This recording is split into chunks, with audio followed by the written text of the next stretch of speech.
Hello students, hello everyone. Am I audible? Okay, thank you. So well, let us start today's class. आज की जो हमारी class है वो है हिस्ट्री ऑप्शनल की क्लास, जिसमें आज हम डिस्कस करेंगे क्विट इंडिया मूवमेंट। वेल, इससे पहले हम लोगों ने क्रिप्स मिशन को देखा एंड समझा कि क्रिप्स मिशन का पर्पस क्या था हिंदुस्तान आने का। मार्च 1942 में क्रिप्स मिशन का आगमन हुआ एंड क्या उसका पर्पस था, क्या उसके प्रपोजल क्या प्रपोजल था उसका, एंड क्या उसका सिग्निफिकेंस था, क्यों वो फेल हुआ, जिसके ऊपर मैंने आपको दो क्वेश्चंस दिए थे करने के लिए। एंड अब हमारा जो नेक्स्ट टॉपिक है आज वो है क्विट इंडिया मूवमेंट। जैसा हमने लास्ट क्लास में एंड करते हुए बोला था कि गांधी जी बहुत डिसअपॉइंट थे और उसको पोस्ट डेटेड चेक भी बोला गया कि ये आगे की तिथि का चेक है। और गांधी जी ने क्विट इंडिया मूवमेंट को स्टार्ट करने का मन बनाया और एक बहुत बड़ा आंदोलन गांधी जी की लीडरशिप में, तीसरा आंदोलन गांधी जी की लीडरशिप में। एंड क्या पर्पस था क्विट इंडिया मूवमेंट का, नाम से ही क्लियर है कि गांधी जी अब आर पार की लड़ाई के मूड में हैं कि अब खाली करो हमारा देश और करो या मरो, डू और डाई का नारा दिया। यानी या तो अब हमारे देश को खाली करो और अदरवाइज हम मर जाएं, क्योंकि ऐसे जीने से अच्छा है कि हम मरना पसंद करेंगे। तो that was the message through Gandhi ji to the public and in quit India movement. लेकिन अनफॉर्चुनेटली इस मूवमेंट के तुरंत बाद ही, इस मूवमेंट के स्टार्ट होते ही इनफैक्ट गांधी जी और बड़े बड़े लीडर को अरेस्ट कर लिया गया। और हुआ कुछ ऐसा कि अब आप ऐसे समझो कि ब्रिटिश सरकार जो है अब थोड़ा चालाकी दिखाई ब्रिटिश सरकार ने। चालाकी ये थी कि भाई जैसे ये मूवमेंट स्टार्ट होगा, हम बड़े बड़े लीडर्स को पकड़ के जेल में डाल देंगे, और जब बड़े लीडर ही नहीं होंगे, लीडरलेस जब ये हो जाएगा पूरा आंदोलन, तो स्वतः ही अपनी अपनी अपने अंत की ओर जो है, अपने एंड की ओर ये बढ़ेगा। लेकिन एडवर्स इफेक्ट हो गया। अब चक्कर ये है कि गांधी जी जब कोई आंदोलन करते थे तो मास जो है, बूढ़ा बच्चा महिला बुजुर्ग सब जुड़ जाते थे।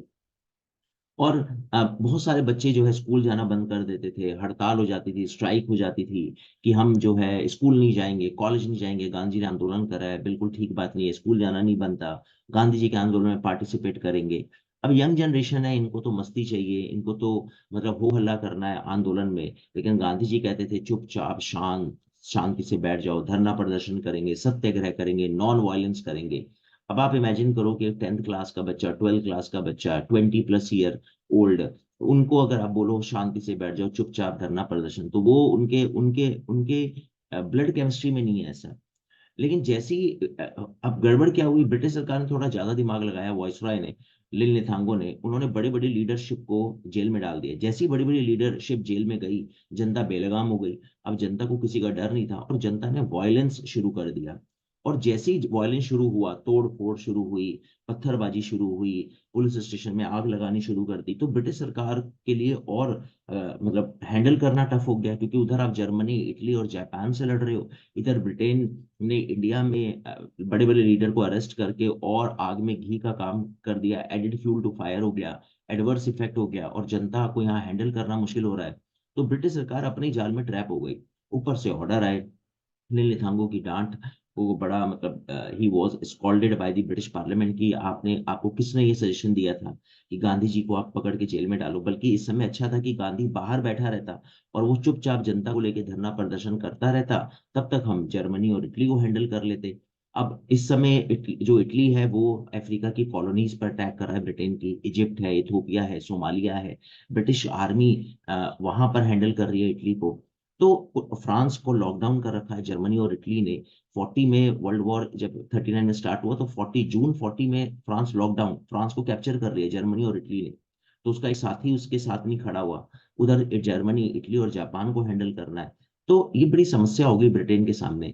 तो ऊपर से ऑर्डर है वॉइसरॉय को, वॉइसरॉय ने जेलर को ऑर्डर दिए कि आप जल्दी से गांधी जी को रिहा करो। वो जेलर भागा भागा गांधी जी के पास पहुंचा, मैं कहने लगा गांधी जी सॉरी, मतलब आप जैसा बड़ा नेता जेल में बिल्कुल शोभा नहीं देता, तो मैंने पर्सनली रिक्वेस्ट करी थी कि प्लीज आप गांधी जी को तो एटलीस्ट बाहर निकालो। तो गांधी जी बिल्कुल मेरे को ऑर्डर आ गए हैं कि गांधी को रिहा करा जाए, और मुझे बड़ा डांटा भी गया कि गांधी जैसे महान नेता को, द लीडर लाइक गांधी, आपने कैसे अरेस्ट करा। तो मैंने भी रिक्वेस्ट करी, ऊपर से भी ऑर्डर है कि बिल्कुल आप एकदम उनको रिलीज करो। अच्छा, गांधी जी इनकी चालाकी को ताड़ गए और गांधी जी को समझ में आ गया कि मुझे क्यों बाहर निकालना चाह रहे हैं। गांधी जी ने बिल्कुल रिफ्यूज कर दिया कि देखो भाई, ऐसा है कि मैं इतने टाइम के बाद जेल में आया हूँ, और इतने टाइम के बाद आया हूँ, कुछ टाइम तो यहाँ रुकना बनता है, तो मैं तो अभी बाहर जाने वाला नहीं। आपका स्टाफ क्या सोचेगा कि मैं इतनी जल्दी आया और इतनी जल्दी बाहर आपने मेरे को भेज दिया, तो मैं भी थोड़े दिन तो यहाँ रुकूंगा। अब जेलर के तो मतलब जैसे कहते हैं कि काटो तो खून नहीं, जेलर के होश उड़ गए कि यार ये बाहर नहीं जा रहा। और चूंकि गांधी लॉयर थे तो उनको सारे रूल्स रेगुलेशन आईपीसी की जितनी भी आर्टिकल्स हैं वो सब पता है उनको, कि आप गांधी जी को जबरदस्ती बाहर निकाल नहीं सकते जेल से। खैर इसने वॉइसरॉय को बोला, वॉइसरॉय ने ब्रिटिश पार्लियामेंट को बताया, ब्रिटिश पार्लियामेंट ने डांटा इनको कि हमने तुम्हें पहले ही बोला था कि इस बुड्ढे को तुमने जेल में क्यों डाला। तो अब एक काम करो, अच्छा चलो अब जो हो गया सो हो गया, अब एक काम करो, गांधी अगर नहीं जा रहा जेल से बाहर तो उसको बोलो कि ये जेल से एक एक मैसेज दे दे जनता को कि कीप साइलेंस, शांति बनाए रखें, ये विरोध प्रदर्शन ना करें, वायलेंस ना करें। अगर ये इतना भी बोल देगा तो भी हमारे लिए बड़ा बेनिफिशियल हो जाएगा और जनता इसकी बात सुनकर शायद शांत हो जाए। तो इसको बोलो जरा कि ये इस तरह का एक मैसेज डिलीवर करे जेल से। ऑर्डर आई वॉइसरॉय को, वॉइसरॉय ने जेलर को बोला, जेलर भागा भागा गांधी जी के पास आया, कहने लगा गांधी जी बिल्कुल आप अब रुकना चाहते हो तो हमारा तो बड़ा सौभाग्य है, हमें आपकी सेवा का मौका मिलेगा। और फिर पता नहीं आप कब दोबारा आओ जेल में, वैसे भी आप लॉन्ग टाइम के बाद आए हो, तो आपका डिसीजन बिल्कुल सर आंखों पे, आप रुको यहाँ पे, हम आपकी सेवा करेंगे कुछ दिन। लेकिन एक छोटी सी रिक्वेस्ट है गांधी जी, अगर आप एक मैसेज डिलीवर कर दो, क्योंकि बाहर बड़ा वायलेंस हो रहा है और आप जैसे महान लीडरशिप में की लीडरशिप के अंडर में वायलेंस हो, ये बात शोभा नहीं देती। तो हम ये चाह रहे थे कि अगर आप एक मैसेज डिलीवर कर देते लोगों को कि भाई आप शांत हो जाओ, तो हमारे लिए बड़ा अच्छा होता।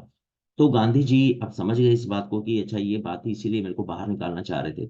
गांधी जी ने बिल्कुल साफ साफ दो शब्दों में बोल दिया कि देखो भाई ऐसा है, ध्यान से सुनो, इस पूरे जो भी घटनाक्रम हुआ उसका उसका उसकी रिस्पॉन्सिबिलिटी है ब्रिटिश प्रशासन की। यानी अगर आज बाहर आंदोलन हो रहा है तो उसका उसका नतीजा है आप लोगों का रवैया। तो मैं किसी को कोई मैसेज नहीं दे रहा, आप पहले सप्रेस करना बंद करो। ये जो आप ब्रूटली सप्रेस कर रहे हो, महिला पे, पुरुषों पे, बच्चों पे, बुजुर्गों पे जो आप लाठी चार्ज कर रहे हो, आप वो बंद करो। अपने आप ही ये विरोध प्रदर्शन बंद हो जाएगा। तो मैं तो कोई मैसेज देने नहीं वाला। जेलर नाराज बेचारा, परेशान, उसने वॉइसरॉय को बताया, वॉइसरॉय ने ब्रिटिश पार्लियामेंट से संपर्क किया।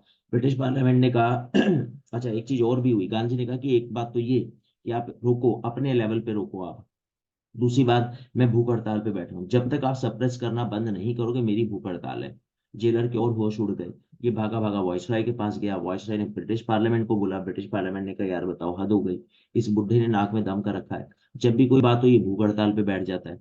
और गांधी जी की भूख हड़ताल से घबराते बहुत थे। रीजन ये था कि जब भी गांधी जी भूख हड़ताल पे बैठते थे उनको डर होता था कि एक तो गांधी जी का आप देख ही रहे हो, बिल्कुल हड्डियों का ढांचा थे ये, आप देखो इस इमेज में। और ऐसे व्यक्ति 3 दिन खाना ना खाए तो पता नहीं कहीं डेथ वेथ ना हो जाए गांधी जी की एट द स्पॉट। और अगर गांधी जी की डेथ हो गई तो संभालेंगे कैसे पब्लिक को, पब्लिक तो उग्र हो जाएगी। और इस समय गांधी जी की डेथ होना तो अपने आप में और बड़ा बवाल है। लेकिन ब्रिटिश सरकार ने भी हिम्मत नहीं हारी, ब्रिटिश सरकार ने कहा यार अब जो होगा देखा जाएगा, इस बुड्ढे को भूख हड़ताल पे बैठने दो, हम इसकी भूख हड़ताल अब नहीं तोड़वाने वाले। बहुत परेशान कर दिया इसने हमें कई सालों से, अब मरता हो तो मर जाए, हम पहले जर्मनी को हैंडल करेंगे। और अब हमें गांधी जी से कोई बात नहीं करनी और आप लोग भी अब गांधी जी से कोई बात नहीं करोगे। भूख हड़ताल कोई भी प्रशासन की तरफ से कोई जाकर भूख हड़ताल गांधी जी की नहीं तोड़वाएगा। जनरली 3-4 दिन में ये भूख हड़ताल गांधी जी की तोड़वा देते थे, बर्गर जूस वूस लेकर आते थे गांधी जी के पास। गांधी जी फटाफट कुछ ऐसा एनर्जी ड्रिंक ले लो, कुछ ऐसा फूड ले लो जिससे आपको फटाफट एनर्जी आ जाए और हम आपकी बात को एक्सेप्ट करते हैं। वैसे ऐसा कहते हैं कि गांधी जी कई बार भूख हड़ताल पे बैठे और हर बार ब्रिटिश सरकार को झुकाया। तो खैर गांधी जी भूख हड़ताल पे बैठे, 1 दिन हो गया, 2 दिन हो गए, 3 दिन हो गए, 4 दिन हो गए, काफी दिन बीत गए, हफ्ता बीत गया, 15 दिन हो गए। अब गांधी जी को बेचारे 3 दिन की गांधी जी को आदत भूख हड़ताल की, गांधी जी भी वेट कर रहे हैं यार कोई आ नहीं रहा भूख हड़ताल को तोड़ने। खैर गांधी जी का एक एक इनमेट था, गांधी जी की जेल में ही एक और बंदा था।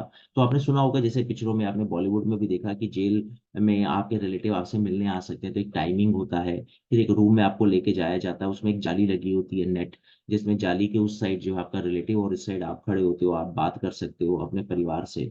तो गांधी जी का जो इनमेट था उसके कोई रिश्तेदार आए, वो उनसे बात करने गया। जब वो बात करके वापस आ रहा था तो कॉरिडोर में एक अर्थी रखी हुई थी, उसमें गुब्बारे उब्बारे लगे हुए थे चारों ओर, फूल वूल रखे हुए थे। तो उसने कांस्टेबल से पूछा, कहने लगे यार कोई किसी की डेथ वेथ हो गई क्या जेल में। तो कांस्टेबल ने कहा नहीं नहीं नहीं नहीं, होने वाली है। उसने कहा होने वाली है मतलब किसकी, कोई बीमार चल रहा है कह रहे नहीं बीमार नहीं चल रहा, लेकिन हमें उम्मीद है कि बड़ी जल्दी डेथ हो जाएगी। कहने लगे भाई किसकी, कहने लगे भाई तुम्हारे रूम पार्टनर की, यानी गांधी जी की, ये गांधी जी का प्रबंध कर रखा है। और प्रशासन की तरफ से स्ट्रिक्ट ऑर्डर है कि गांधी की भूख हड़ताल कोई तोड़ेगा नहीं, और अगर तोड़ेंगे नहीं तो गांधी जी अपने आप पे तो तोड़ेंगे नहीं भूख हड़ताल, तो गांधी की तो डेथ निश्चित है। और उनकी डेथ होने के बाद उनकी अर्थी को कहाँ से किस रास्ते से लेके जाना है, वो पूरा इंतजाम जो है जेल प्रशासन ने कर रखा है। तो ये तो बेचारा घबरा गया, ये भागा भागा जब जेल में आया तो उसने गांधी जी को सारी बात बताई कि गांधी जी आपका तो कार्यक्रम रेडी है बाहर। तो रोज रात को शाम को जेलर या प्रशासन का कोई जेल प्रशासन का बंदा आके चेक करता था गांधी जी को कि गांधी जी का स्वास्थ्य कितना गिर रहा है, जिंदा है या नहीं, अगर सो रहे हैं तो सांसें चेक करता था, हार्ट बीट चेक करता था कि भाई ठीक ठाक है या नहीं। उस शाम को जब डॉक्टर आया तो उसने देखा गांधी जी खाना खा रहे थे। तो वो देख के शॉक्ड हुआ, उसने कहा गांधी जी आप खाना खा रहे हो, आपकी तो भूख हड़ताल थी। गांधी जी कहा हाँ थी, मैंने तोड़ दी। तो उसने कहा तोड़ दी मतलब क्यों, आप तो वादे के बड़े पक्के हो, वचन के पक्के हो। उन्होंने कहा वचन उनके लिए होता है जो इंसान होते हैं, जो हैवान बन जाए उनके लिए क्या वचन, तो मैंने भी भूख हड़ताल तोड़ दी, अगर तुम मुझे मारने का प्लान कर रहे हो तो मैं इतनी जल्दी तो नहीं मरने वाला। तो इस तरह से गांधी जी ने क्विट इंडिया मूवमेंट में दच्चा दिया ब्रिटिश प्रशासन को। लेकिन खैर अनफॉर्चुनेटली गांधी जी जेल में थे और प्रशासन अपने लेवल पे सप्रेस करता रहा, और 1942 से 1944 2 साल ये क्विट इंडिया मूवमेंट चला और उसको बुरी तरह सप्रेस कर दिया गया। तो वेल ये स्टोरी रही क्विट इंडिया मूवमेंट की, यानी कोई खास अचीवमेंट गांधी जी की लीडरशिप में तीसरा मूवमेंट भी अगर हम उस तरह से बोले तो फेल रहा। पहला एनसीएम था, नॉन कोऑपरेशन मूवमेंट, कुछ नहीं मिला। उसके बाद सीडीएम था, सिविल डिसोबीडियंस मूवमेंट, कुछ गेन नहीं हुआ। उसके बाद क्विट इंडिया मूवमेंट था, उसमें भी कुछ गेन नहीं हुआ। तो लेकिन हाँ मास लेवल पे बहुत जनता जुटती थी, यूनिटी होती थी, 2 साल एक फेस्टिवल की तरह उसको मनाया जाता था। उस मूवमेंट को एक नई ऊर्जा का संचार होता था लोगों में, जनमानस में एक एक एनर्जी मिलती थी कि हम भी कुछ कर सकते हैं ब्रिटिश प्रशासन के अगेंस्ट। तो ये एनर्जी ही फाइनली हमारी फ्रीडम में कन्वर्ट हुई 1947 में। तो उस सेंस में हम बिल्कुल बोलेंगे गांधी जी के एफर्ट्स जो है वो खराब नहीं गए, बेकार नहीं गए। तो well student let us start, शुरू करते हैं क्विट इंडिया मूवमेंट। तो वेल क्विट इंडिया मूवमेंट सबसे पहले कि व्हाई वाज इट लॉन्च्ड, तो इसको क्यों लॉन्च किया गया।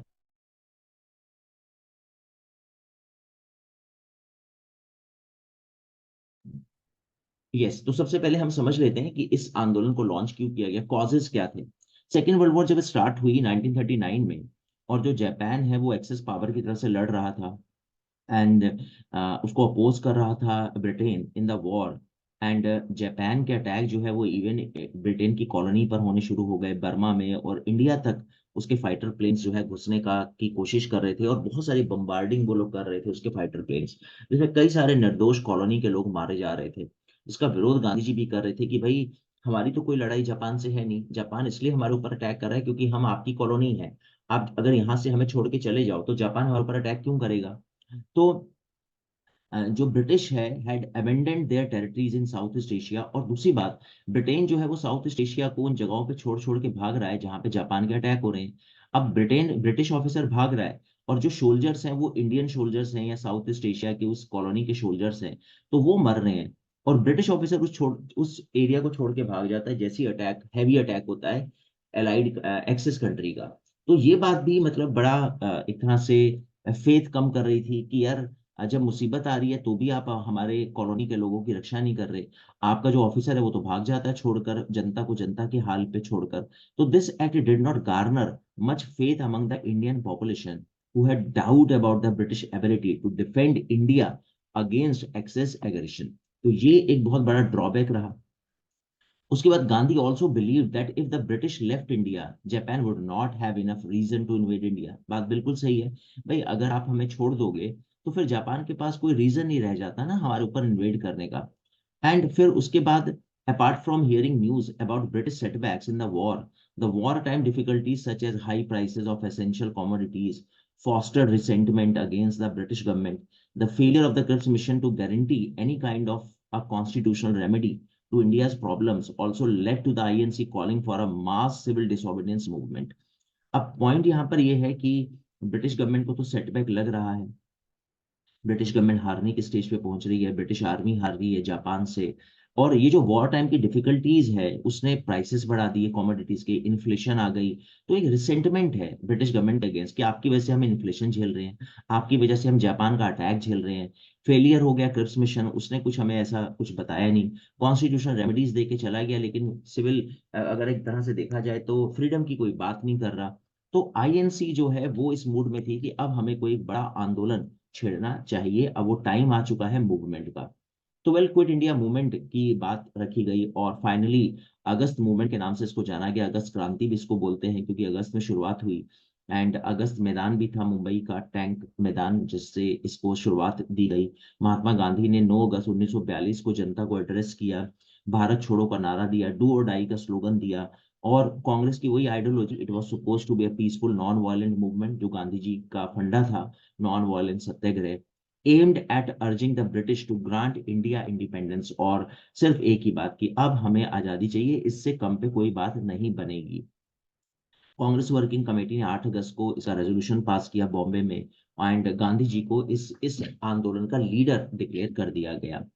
तो well, the resolution stated the provisions of the movement as, यानी इसमें क्या क्या बातें रखी गई, an immediate end to British rule over India, यानी एक तरह से जल्दी से आप इसको एंड करो to British rule, and free करो इंडिया को to defend itself against all kind of imperialism and fascism, formation of a provisional government of India after British withdrawal, यानी एक तरह से एक प्रोविजनल गवर्नमेंट को फॉर्म करो ब्रिटिश विड्रॉवल के बाद, and sanctioning a civil disobedience movement against British rule, and civil disobedience movement को सैंक्शन करा गया ब्रिटिश रूल के अगेंस्ट। तो ये एक रेजोल्यूशन था जिसमें बड़े इंपॉर्टेंट पॉइंट्स हैं, फिर से एक बार देख लेते हैं। ब्रिटिश रूल का अंत करा जाए जल्दी से। आप जो इंडिया है वो तो इंपीरियलिज्म का, फासिस्ट थ्योरी का, नाजिज्म का, सबका विरोध करता है। एंड फ्री इंडिया जो है वो डिफेंड करेगा अपने आप को against all kind of imperialism and fascism, and provisional government का फॉर्मेशन किया जाए, एंड हम एक सिविल डिसोबीडियंस मूवमेंट को सैंक्शन करते हैं अगेंस्ट ब्रिटिश रूल। तो ये रेजोल्यूशंस पास हुए। गांधी जी के इंस्ट्रक्शंस अब बड़े क्लियर थे इस मूवमेंट में, क्योंकि गांधी जी भी धीरे धीरे सीख रहे हैं। अब होता क्या था, पहले जितने आंदोलन हुए गांधी जी के ऊपर बड़े ब्लेम लगे। गांधी जी ने इसलिए भी थोड़ी क्लैरिटी से बोल दिया, एक एक बात क्लियर करी। क्योंकि पहले ही होता था कि गांधी जी, आपने हमें बोला जॉब छोड़ दो, हमने जॉब छोड़ दिया, आपने आंदोलन वापस लिया, अब जॉब पे कौन लेगा हमें वापस, है ना। तो इस तरह के ब्लेम लगे गांधी जी के ऊपर फर्स्ट और सेकंड मूवमेंट में, एनसीएम और सीडीएम में। अब गांधी जी थोड़ा और परफेक्ट हो चुके हैं इन 20-30 सालों में। अब गांधी जी ने कहा देखो भाई, ऐसा है, गवर्नमेंट सर्वेंट की जहां तक बात है आप रिजाइन मत करो, but proclaim loyalty to the INC, लेकिन अपनी लॉयल्टी आईएनसी के साथ रखो और अपनी जॉब मत छोड़ो, आप अपनी जॉब करते रहो। सोल्जर्स की जहां तक बात है, be with the army, army में रहो, लेकिन रिफ्रेन करो, आप किसी भी अपने भाई बंधु के ऊपर गोली मत चलाओ।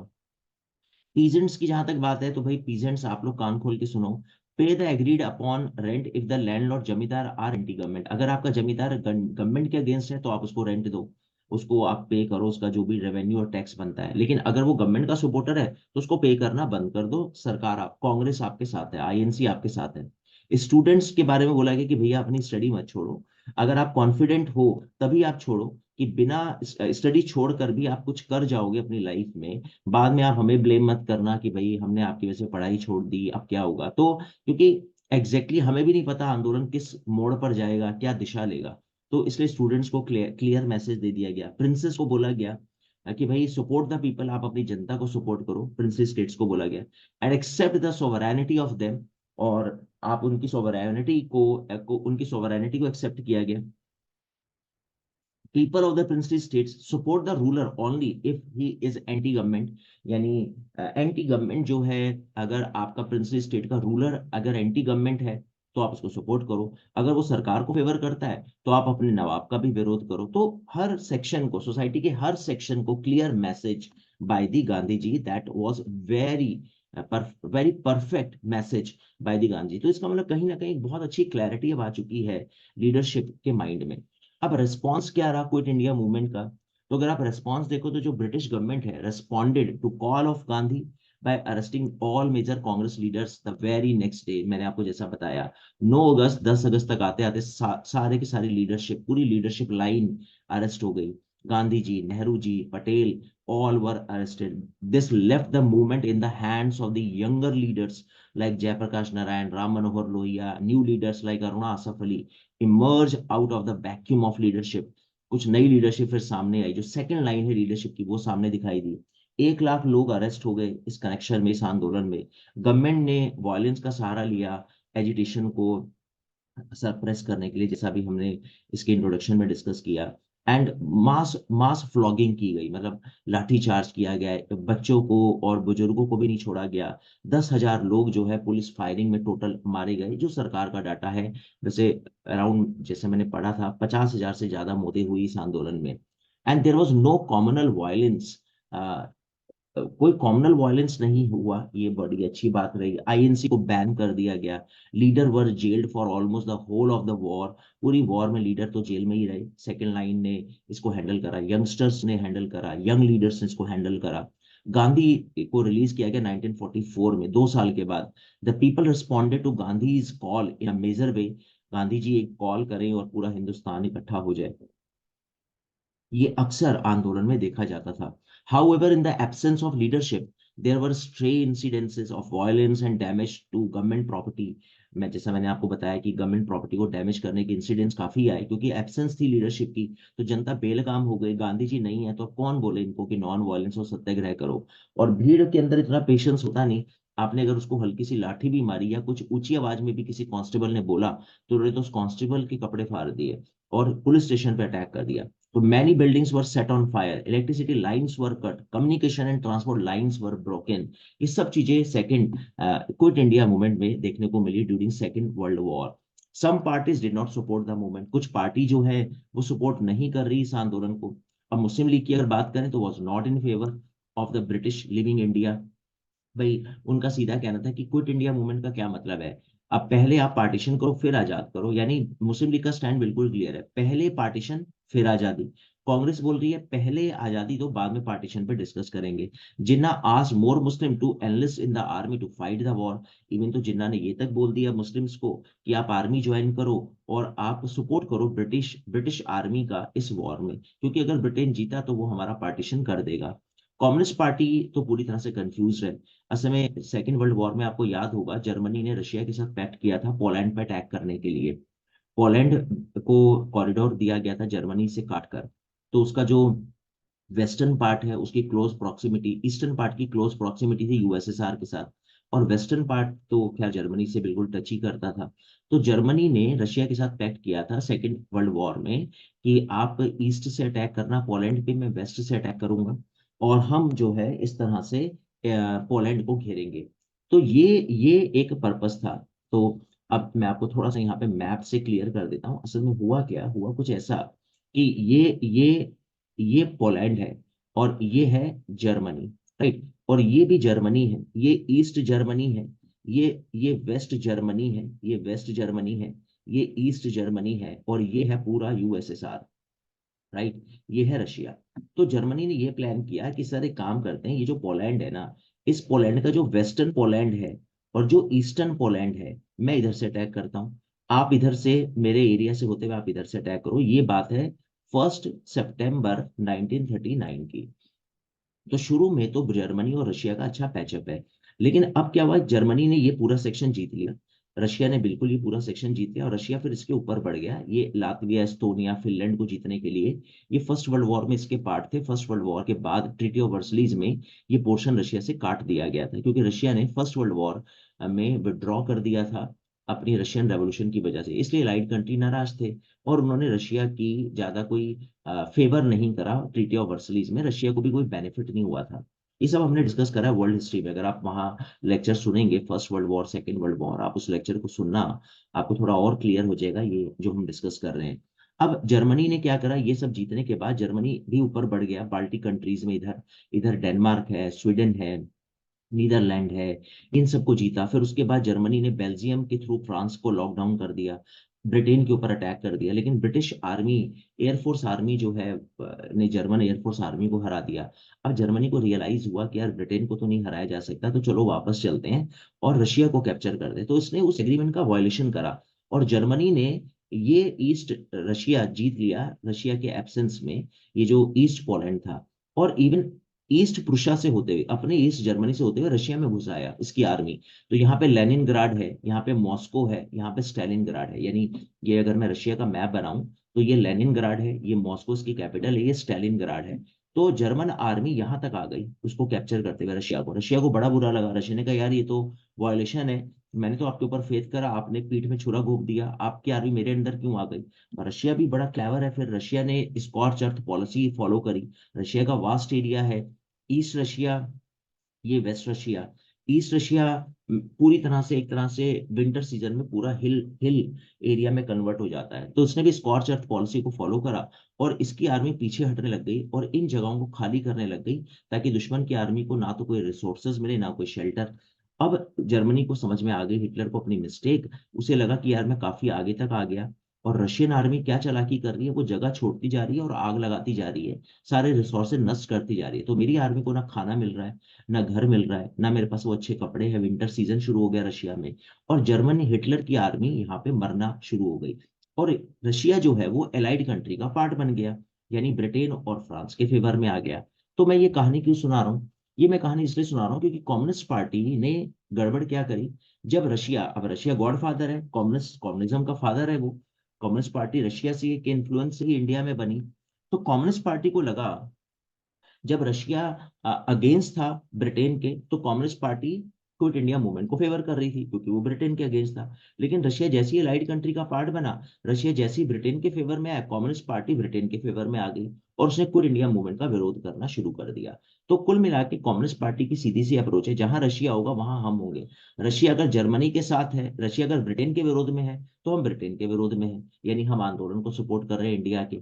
रशिया अगर ब्रिटेन के साथ है तो हम ब्रिटेन के साथ खड़े हो जाएंगे और हम आंदोलन का अब विरोध करेंगे क्योंकि वो ब्रिटेन के अगेंस्ट चल रहा है इंडिया में। तो ये स्टैंड कम्युनिस्ट पार्टी का है।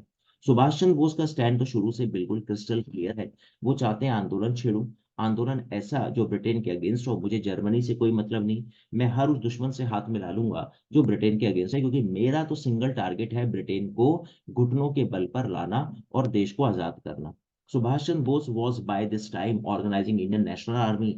सुभाष चंद्र बोस की कहानी में डिस्कस करूंगा अभी नेक्स्ट चैप्टर में। सुभाष चंद्र बोस जी फॉरवर्ड ब्लॉग बनाते हैं, उनको जेल हो जाती है क्योंकि उनके ऊपर काफी सारे केसेस ऑलरेडी चल रहे थे, लेकिन उनको जेल में नहीं डाला जा रहा था क्योंकि वो आईएनसी के प्रेसिडेंट थे और ब्रिटिश सरकार अभी कोई पंगा लेना नहीं चाह रही थी इनके साथ। लेकिन जैसे ही सुभाष चंद्र बोस ने कांग्रेस को छोड़ा, ब्रिटिश सरकार को मौका मिला, ब्रिटिश सरकार ने उनके ऊपर कुछ ब्लेम लगाए जनता को भड़काने के बंगाल में, और उनके ऊपर चार्ज लगाकर ग्राउंड बनाया और उनको जेल में डाल दिया। ये जेल तोड़ के भागे, नकली पासपोर्ट बनाया ऑरलैंडो मोसैटो के नाम से और सीधा पहुंचे जर्मनी, हिटलर से मिले। हिटलर ने इनको सिंगापुर भेजा, सिंगापुर से जापान आए। जापान में ऑलरेडी रास बिहारी बोस और मोहन सिंह थे और वो एक आजाद हिंद फौज, इंडियन नेशनल आर्मी ऑलरेडी बना चुके थे। सुभाष चंद्र बोस ने उसकी कमान संभाली और उस इंडियन नेशनल आर्मी के साथ, जापानीज आर्मी के साथ मिलकर वो इंडिया की तरफ बढ़ चले ब्रिटिश आर्मी से टक्कर लेने। लेकिन अनफॉर्चुनेटली जापान के ऊपर पीछे से हिरोशिमा नागासाकी एटॉमिक अटैक हो गया और यूएसए फेवर में आ गया ब्रिटेन के, और ब्रिटिश आर्मी ने इजिली आजाद हिंद फौज को हरा दिया। रास्ते में सुभाष चंद्र बोस का प्लेन क्रैश हो गया जब वो उड़े इंडिया की तरफ आने के लिए। तो रास्ते में क्या मिस हैपनिंग हुई वो आज तक क्लियर नहीं है। खैर प्लेन क्रैश हुआ जिसमें वो बैठे हुए थे, और जो रिमेन्स मिले उसमें ऐसा डीएनए से टेस्ट किया गया कि सुभाष चंद्र बोस की डेड बॉडी है, जबकि उसका चेहरा बहुत बुरी तरह से बिगड़ चुका था। तो कुल मिला के सुभाष चंद्र बोस का इस तरह से एंड हुआ। तो ये स्टैंड सुभाष चंद्र बोस का बहुत क्लियर स्टैंड था। तो अभी हमने लीग का स्टैंड देखा, आईएनसी का स्टैंड तो हमें क्लियर है ही, कम्युनिस्ट पार्टी और सुभाष चंद्र बोस का क्या स्टैंड था वो हमने समझा। In some places parallel government were also set up, कुछ प्लेसेस में पैरेलल गवर्नमेंट सेटअप हो गई, जैसे बलिया है, तामलुक है, सतारा है। यानी जहां जहां लोगों को मौका मिला वहां वहां लोगों ने अपनी गवर्नमेंट सेटअप कर ली। अगर आप देखेंगे तो chief areas of the movement were UP, Bihar, Maharashtra, Midnapore and Karnataka. And Ballia जो है उत्तर प्रदेश में, तामलुक वेस्ट बंगाल, सतारा महाराष्ट्र, इन एरियाज में लोगों ने अपनी पैरेलल गवर्नमेंट सेटअप कर ली, अपनी लेवल पे अपनी सरकार बना ली। लेकिन मूवमेंट सप्रेस हो गया। 1944 तक आते आते इस मूवमेंट को पूरी तरह से दबा दिया गया। तो वेल, अगर अब मैं बोलूं कि इसकी इंपॉर्टेंस क्या है, सिग्निफिकेंस पे अगर हम थोड़ा डिस्कस करें, तो ये बात बिल्कुल सही है कि despite heavy handed suppression by the government, the people were unfazed and continued their struggle. बिल्कुल लोग बेफिक्र थे, अपनी स्ट्रगल को उन्होंने कंटिन्यू रखा। नो डाउट हैवी सप्रेशन था, लेकिन जनता ने हार नहीं मानी। Movement place the demand for complete independence at the top agenda. अब टॉप एजेंडा था कि अब हमें आजादी आजादी आजादी चाहिए। पब्लिक मोरल जो है and anti British sentiment were enhanced. Public moral बढ़ चुका था, एंटी ब्रिटिश सेंटीमेंट बढ़ चुके थे, तो ये सब इंपॉर्टेंस और सिग्निफिकेंस रही क्विट इंडिया मूवमेंट की। वेल, यहाँ तक हमारा क्विट इंडिया मूवमेंट का चैप्टर जो है फिनिश होता है। एंड ये कुछ क्वेश्चंस मैंने यहाँ पे मेंशन करे हैं, ये सब आपका होमवर्क है। एंड अगर आप देखेंगे तो ये टोटल 9 क्वेश्चंस हैं। तो एक बार आप इनको गो थ्रू करें और आप इनको फ्रेम करना शुरू करें। To what extent did the role of the moderators prepare a base for the wider freedom movement? Since the decade of the 1920s, the national movement acquired various ideological strands and thereby expanded its social base. Discuss 250 words, 15 marker hai ye. The 1857 uprising was the culmination of the recurrent big and small local rebellions that had occurred in the preceding 100 years of British rule. Elucidate. Answer in 150 words. Many voices had strengthened and enriched the nationalist movement during the Gandhian phase. Elaborate. Answer in 250 words. तो ये काफी important है। ये question number 4, assess the role of British imperial power in complicating the process of transfer of power during the 1940s। ये जो पिछली हमारी 3-4 classes हैं 1930 से 40 की, और 40 से सॉरी 47 की, August offer, individual satyagraha, Cripps mission, Wavell plan, quit India movement, तो ये सब आपको एक्सप्लेन करना है इस क्वेश्चन में। Through light on the significance of the thoughts of Mahatma Gandhi in the present time.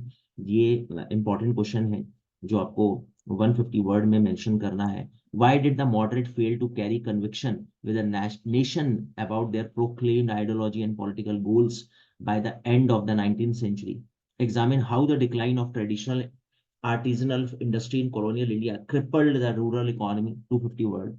Highlight the importance of the new objectives that got added to the vision of Indian independence since the 20s of the last century. 250 words. तो ये सारे question का content मैंने आपके साथ classes में discuss करा है। आप में से जो स्टूडेंट बहुत ही रेगुलर है, नहीं भी आ रहे फिर भी ऑनलाइन रिकॉर्डेड लेक्चर्स को वो रेगुलरली सुन रहे हैं, वो सब स्टूडेंट्स जो हैं कैपेबल होंगे इन 9 क्वेश्चंस का आंसर देने में। और क्विट इंडिया मूवमेंट के मैं 2 क्वेश्चंस आपको दे रहा हूँ।